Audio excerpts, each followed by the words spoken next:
여러분, 고난 주간 특별 새벽 기도를 우리가 쭉 진행하는 동안에 이제 목요일이 됐는데, 오늘쯤 되면 상당히 피로감을 느낍니다. 안 하던 그 새벽 기도였기 때문에 목요일쯤 되면 한 나흘째 되는 날이죠. 상당히 피로를 좀 느낍니다. 오늘 여러분 또 일어나셔서 그래도 피곤하지만 이 기도에 참석하신 거 참 잘하신 일입니다. 말하자면 오늘이 고비라고 할 수 있어요. 오늘만 넘기면 금요일, 토요일 이틀은 내가 그래도 완주해야지 하는 그런 선한 욕심 때문에 또 일어나서 참여하게 됩니다. 뭐 어떻게 하든지 간에 참여하는 것 자체가 큰 은혜 받는 수단입니다. 오늘은 주님께서 목요일 날 행하신 여러 가지 일들 가운데 특별히 제자들의 이 발을 씻기신 이 사건을 통해서 오늘 우리에게 주시는 교훈이 무엇인가, 또 우리가 삶에 적용할 내용이 무엇인가, 그리고 기도 제목이 무엇인가 찾아가지고 우리가 은혜를 받으려고 합니다. 이 발을 씻기셨다. 여러분 중국이나 태국 여행 가셔서 아마 발 마사지를 받아보셨을 겁니다. 참 피곤이 많이 풀리죠. 그런데 이 중동 지방에서는 이 샌들을 신고 다니기 때문에 발이 아주 참 쉽게 더러워집니다. 그래서 보통 손님이 집에 오시면 주인이 종에게 시켜가지고 그 손님의 발을 씻겨주는 것이 아주 훌륭한 그런 대접의 한 방법이었다고 합니다. 근데 그건 보통 이제 종들이 하는 것인데 오늘 예수님께서는 종이 아니고 선생님이, 그들이 또 주라고 부르는 그 주님의 입장에서 그 제자들의 발을 씻겼던 점이 상당히 당시로 봐서는 이 관습을 뛰어넘는 새로운 그런 행동이었던 것을 우리가 알 수 있습니다. 이제 그 전에 이제 그 베드로가 한 말 때문에 우리가 먼저 생각해 볼 것이 있는데, 한 사람씩 한 사람씩 씻겨주다가 베드로 차례가 됐을 때 베드로다운 발언을 합니다. 주님, 저를 씻길 수 없습니다. 어떻게 제가 주님의 발을 씻겨야지, 말하자면 그런 식이죠. 제가 주님의 발을 씻겨야지 주님이 제 발을 어떻게 씻길 수 있겠습니까? 그랬더니 주님이 그럼 너 나와 상관이 없다 그랬어요. 그러니까 베드로가 겁이 덜컥 나가지고, 그러면 역시 베드로다운 발언하죠. 발뿐만 아니라 제 온몸을 씻겨주세요 그랬어요. 그랬더니 주님이 목욕한 사람은 발밖에 씻을 필요가 없다. 근데 다는 아니다 그랬어요. 다는 아니다 그럴 때 가룟 유다를 염두에 두고 하셨어요. 예수님의 제자 가운데 한 사람 가룟 유다는 그 사람은 나를 따라다녔지만 사실은 나를 제대로 알고 따라다니는 것이 아니고 그는 몸을 씻지 못한 상태다 그랬어요. 말하자면 다른 11 제자들은 주님이 참 주님인 걸 알아보고 그들이 조금 미숙하지만 주님에 대한 그 신앙 고백을 바르게 하고 그렇게 믿고 따라다녔지만 가룟 유다는 한 번도 그런 적이 없었다, 그런 뜻이 말하자면. 다는 아니다. 가룟 유다는 빼야 된다. 근데 아까 본문에 나왔습니다만 가룟 유다가 이미 예수를 팔 생각을 그 마음속에 가지고 있었던 때였어요. 그래서 주님이 그 발을 씻겨주시면서 몸을 목욕한 사람은 발밖에 씻을 필요가 없다 그랬습니다. 이것은요 소위 자범죄를 날마다 씻어야 된다, 그런 뜻입니다. 그러니까 목욕했다는 것은, 온몸을 씻었다는 것은 원죄와 자범죄를 다 씻음 받았다, 그런 뜻입니다. 여러분, 죄의 종류에는 두 가지가 있습니다. 원죄가 있고 자범죄가 있습니다. 원죄라고 하는 것은 글자 그대로 원래 갖고 태어난 죄입니다. 그러니까 태어날 때부터 이미 우리 속에 들어있는 원죄가 있습니다. 그것은 조상 때문에 그렇습니다. 즉 아담의 범죄를 가리킵니다. 우리 인류의 최초의 인류의 대표라고 할 수 있죠. 그분이 범죄한 결과 그의 후손으로 태어난 모든 인간은 한 사람도 예외 없이, 예외는 있었죠. 예수님이죠. 그는 아담의 후손이 아니었기 때문에 그렇습니다. 그래서 동정녀 탄생을 하신 것인데 그 예수님을 제외한 모든 인간은 그 원죄를 가지고 태어납니다. 그래서 그런 말이 있죠. 우리가 죄를 지었기 때문에 죄인이 아니라 죄인으로 태어났기 때문에 죄인이다 그랬어요. 제가 옛날에 이 말씀 깨닫고요, 얼마나 참 통탄하기도 하면서도 인간의 그 죄성에 대해서 얼마나 심각하게 뼈저리게 느꼈는지 몰라요. 맞아요. 어린아이 길러보셔서 아시죠? 누가 죄성을 가르쳐 준 것도 아니고 죄 짓는 법을 가르쳐 주지 않았는데 크다 보면서 점점점 죄를 져요.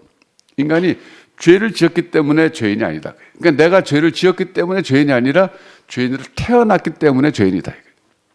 그게 원죄입니다. 거기다 플러스 내가 태어나서 살아가면서 스스로 짓는 죄, 자범죄가 있어요. 그 자범죄, 스스로 범하는 죄, 자범죄가 있습니다. 여기 몸을 다 씻김 받았다는 것은 우리가 예수님을 주라고 고백하는 그 순간, 이것은 일생에 단 한 번 있는 사건입니다. 즉 회심이죠, 회심. 어떤 점에서는 그 회개라고 하지만은 여기서 이제 구분하기 위해서 회개는 우리가 흔히 늘 해야 되는 거니까 회심이란 말을 쓴다면 그 일생에 한 번 있습니다. 그때 원죄와 그때까지 지었던 모든 자범죄는 용서함 받습니다. 그런데 그러고 나서 또 생활하다 보면 또 죄를 져요. 그것을 자범죄라 그러는데, 이 발을 씻는 것이 바로 그 자범죄를 회개하는 것입니다. 옛날에 뭐 성현들이나 뭐 유교에 깊이 빠져들어갔던 분들, 뭐 생각하면 사신 분들은 날마다 하루의 삶을 돌아보며 반성을 하셨다고 합니다. 근데 우리는 반성 정도가 아니라 우리는 회개를 해야 된다, 그런 뜻이에요. 네. 여러분, 우리가 날마다 하나님 앞에 나가서 내 자신의 죄를 들여다보고 반성이 아니라 회개하는 것이 경건한 습관이 되어야 됩니다. 그렇게 함으로써 우리는 주님의 보혈로 또 그때그때마다 씻음 받아서 순결한 주의 신부가 될 수 있어요. 그래서 우리가 순결한 주의 신부로 세상을 살아가는 것이 우리의 진정한 이 파워라고 할 수 있어요. 그것이 우리의 힘이죠. 여러분, 세족식 한번 해보셨어요? 예. 저는 뭐 여러 번 해봤습니다. 특별히 제가 평안교회 시절에 대학부 전도사 할 때, 또 청년부 전도사 할 때 주로 청년들, 대학생들하고 세족식을 많이 해봤어요. 제가 잊혀지지 않는 세족들이 몇 가지 있습니다. 그 중에 하나가 평안교회 대학부 학생들 수련회 갔을 때 그때 세족식을 했는데, 제가 전도사로서 우리 모든 그 대학생들, 학생들의 발을 다 돌아가면 씻겨줬어요. 그 전에 이 본문을 봤죠. 우리 주님이 제자들에게 행하신 걸 읽고 설명하고 설교하고 세족식을 했는데, 저만 한 것이 아니라 제가 한 다음에 또 서로 하게 했어요. 서로 세족식을 하게 하는데 그게 한 막 3시간쯤 걸린 것 같아요. 엄청나게 많이 걸렸죠. 그런데요, 그때 엄청난 감동들이 있었어요. 물론 이제 청년들이고 젊은 사람이니까 감수성이 예민해서 그랬다고 할 수 있겠지만 꼭 그런 것만은 아니었어요. 우리에게는 놀라운 어떤 성령의 감동이 있었어요. 서로를 다른 눈으로 바라보기 시작했어요. 서로를 겸손한 자세로 더 섬기겠다는 그런 헌신의 시간이기도 했습니다. 우리 주님께서 여기서 특별히 말씀하실 때, 내가 선생으로서 주로서 너희들의 발을 씻겼다. 너희도 이렇게 행하게 하려고 내가 모범을 보였다, 그런 말씀하셨어요. 그러니까 그 중동 지방에, 팔레스타인 지방에 관습하고는 정반대되는 그런 모습을 보여주신 겁니다. 말하자면 종이 주인의 발을 씻겼죠. 종이 손님의 발을 씻겼죠. 그런데 여기서는 주인이 아니면 선생님이 아니면 손님이 종의 발을 씻기는 것 같다, 그런 뜻이에요. 여러분, 교회는 서로 발을 씻기는 겸손한 제자들의 공동체가 돼야 됩니다. 여러분, 저는 우리 다윗교회가 그런 교회가 되면 참 좋겠어요. 저는 우리 다윗교회 성도님 참 좋은 분들, 다 좋은 분이라고 저는 생각해요. 다 겸손하시고 그래요. 그런데 우리가 한 걸음 더 낮아져서 더 겸손한 자세로 서로의 발을 씻기는 이런 공동체가 되면 얼마나 좋을까. 발을 씻기는 행위는 겸손이기도 하지만 또 한편 허물을 덮어주고 가리워준다는 의미도 있습니다. 제가 지금 초등학교, 저희 때는 국민학교라 그랬는데, 그 국민학교 다닐 때 가끔 선생님들이요, 우리 이 손등을 검사했어요. 손등. 그때는 뭐 옛날이니까 겨울 되면 손이 다 터가지고 막 갈라졌거든요. 그때는 뭐 글리세린인가 뭐 그런 거 발랐던 것 같아요. 그 뭐 미제면 더 좋았죠. 어쨌든 막 손이 다 터가지고 막 그러면 선생님 수업 시간에 손을 다 책상에 올려놓으라 그래요. 그러면 막 그 손이 다 텄죠. 안 튼 애들 좀 있긴 있었어요. 근데 막 부끄럽죠. 그럼 선생님 다 보면서 이거 손 텄다, 너 그러면서 가서 그럼 글리세린 같은 거 발라라, 그러게 돼요. 근데 제가 지금 기억이 희미하지만 때 검사도 했던 것 같아요. 때 검사. 그래서 저는 그때는 뭐 사실 목욕 문화가 발달하지 않았죠. 우리나라가 뭐 날마다 샤워했던 게 뭐 그 70년대 중반, 뭐 80년대 들어서서야 사실은 뭐 이 날마다 샤워하는 게 보편화됐지만 그 전까지는 목욕탕 같잖아요, 목욕탕. 근데 이제 부잣집은 뭐 목욕탕에 뭐 일주일에 한 번씩 가거나 그랬죠. 그래도 자주 가도 일주일에 한 번이었을 거예요, 아마. 근데 보통 가난한 집애들은 보름에 한 번 가거나 한 달에 한 번 가거나 뭐 집에서 대략 이렇게 해서 씻는 거죠. 그러니까 학교에서 때 검사를 했던 것 같아요. 그러면 아주 부끄러워가지고, 물론 이제 온몸 검사 안 하고 이제 위에만 벗으라 그랬던 것 같아요. 그럼 막 창피해가지고 애들이 막 부끄러워가지고, 왜냐면 다 때가 있으니까. 근데 선생님들이요, 그 때 있다고 지적만 하지 씻겨주진 않았어요. 씻겨준 기억은 안 나요.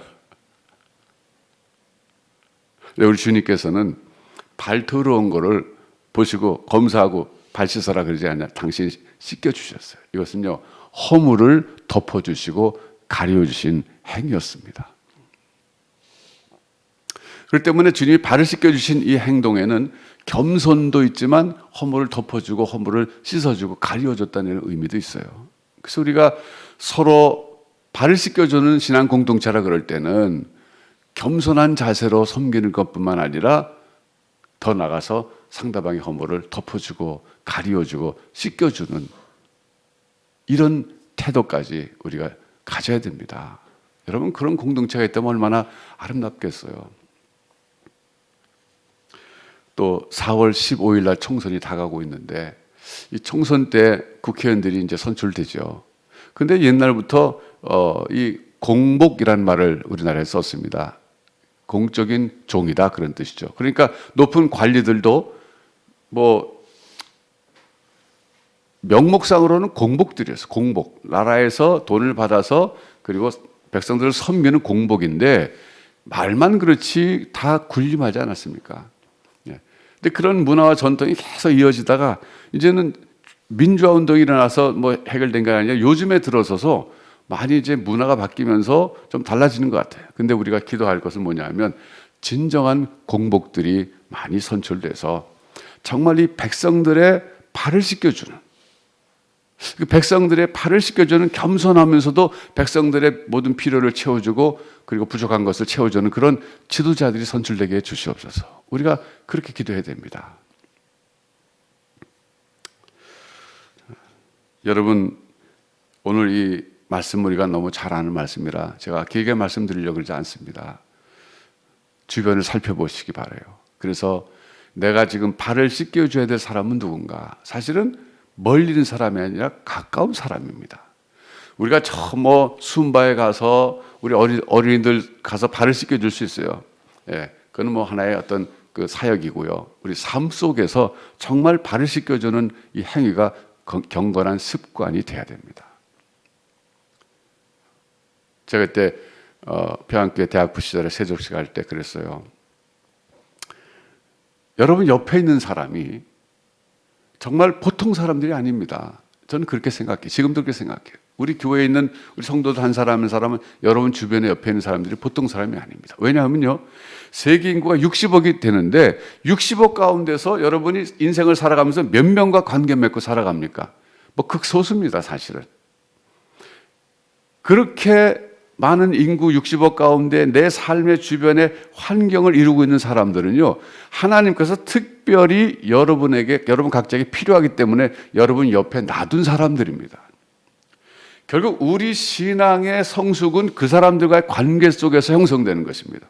우리 인생의 열매는 결국 그 사람들의 관계 속에서 맺어지는 것입니다. 그러니까 그 사람들이, 내 주변에 있는 사람들이 결국 내 인생이라고 할 수 있어요. 옆에 있는 사람이 얼마나 귀중한 사람인지 몰라요. 그가 나에게 잘해주는 사람이든 때로 나를 힘들게 하는 사람이든 어떻게 하는 사람이든지 간에 하나님께서 오늘의 이런 상황 속에서 내 옆에 둬서 같이 살아가라고 하신 사람들이에요. 바로 그 사람들의 발을 씻겨줘야 됩니다. 우리가 선교 나가가지고 얼굴도 모르고 잘 모르고 그런 뭐 나랑 아무 관계도 없는 사람들 발 한 번 씻겨주는 건 쉬워요. 그건 뭐 얼마든지 할 수 있어요. 그러나 내 옆에 있는 사람들, 내가 그 사람의 허물도 알고 부족한 것도 알고 그 사람도 나의 허물을 알고 다 아는데도 불구하고 겸손하게 그 사람의 발을 씻겨준다는 거, 이거 어렵습니다. 근데 예수님은요, 제자들의 속속들이 다 알고 계셨지만 발을 씻겨 주신 거예요. 그걸 본받으라 그러셨어요.